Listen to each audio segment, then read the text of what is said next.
ലോക ജൈവവൈവിധ്യ ദിനം എന്നാണ്? ഉത്തരം മെയ് 22.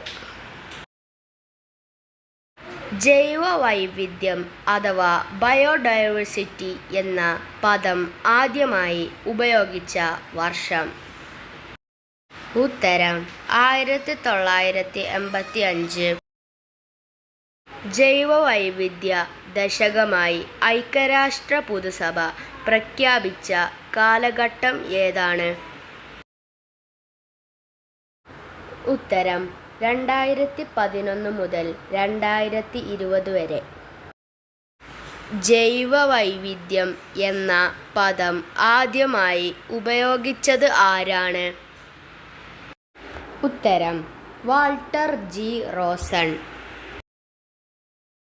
കേരളത്തിലെ ആദ്യ ജൈവ ജില്ല ഏത്? ഉത്തരം കാസർഗോഡ്.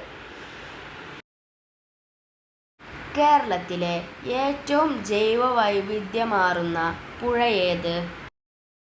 ഉത്തരം ചാലക്കുടി പുഴ. കേരളത്തിലെ ആദ്യ സമ്പൂർണ്ണ ജൈവ ഗ്രാമം ഏത്? ഉത്തരം ഉടുമ്പന്നൂർ. കേരളത്തിൽ നിന്നുള്ള പശ്ചിമഘട്ടത്തിലെ എത്ര കേന്ദ്രങ്ങളാണ് ലോക പൈതൃക പട്ടികയിലുള്ളത്?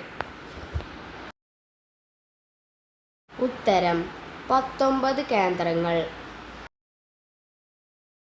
പശ്ചിമഘട്ടത്തിലെ ഏറ്റവും ഉയരമുള്ള കൊടുമുടി ഏതാണ്? ഉത്തരം ആനമുടി.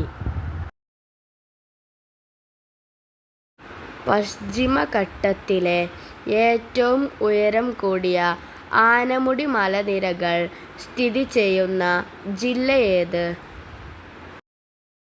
ഉത്തരം ഇടുക്കി. സൈലന്റ് വാലിയിലൂടെ ഒഴുകുന്ന നദി ഏത്? ഉത്തരം കുന്തിപ്പുഴ. ഇന്ത്യയിലെ ആദ്യത്തെ ബയോസ്ഫിയർ റിസർവ് ഏത്? ഉത്തരം നീലഗിരി. പശ്ചിമഘട്ടത്തിൽ സ്ഥിതി ചെയ്യുന്ന ഏറ്റവും പ്രധാനപ്പെട്ട മഴക്കാട്? ഉത്തരം സൈലന്റ് വാലി. കേരളത്തിൽ ഏറ്റവും അധികം മലകളും കുന്നുകളും ഉള്ള ജില്ല ഏത്? ഉത്തരം ഇടുക്കി. മലകളും കുന്നുകളും കേരളത്തിൽ ഏറ്റവും കുറവുള്ള ജില്ല ഏത്? ഉത്തരം ആലപ്പുഴ. ഭൂമിയുടെ ശ്വാസകോശം എന്നറിയപ്പെടുന്നത്? ഉത്തരം മഴക്കാടുകൾ. ലോകത്തിലെ ഏറ്റവും വലിയ മഴക്കാടുകൾ ഏത്? ഉത്തരം ആമസോൺ മഴക്കാടുകൾ. കേരളത്തിലെ ഏറ്റവും വലിയ കായൽ ഏത്?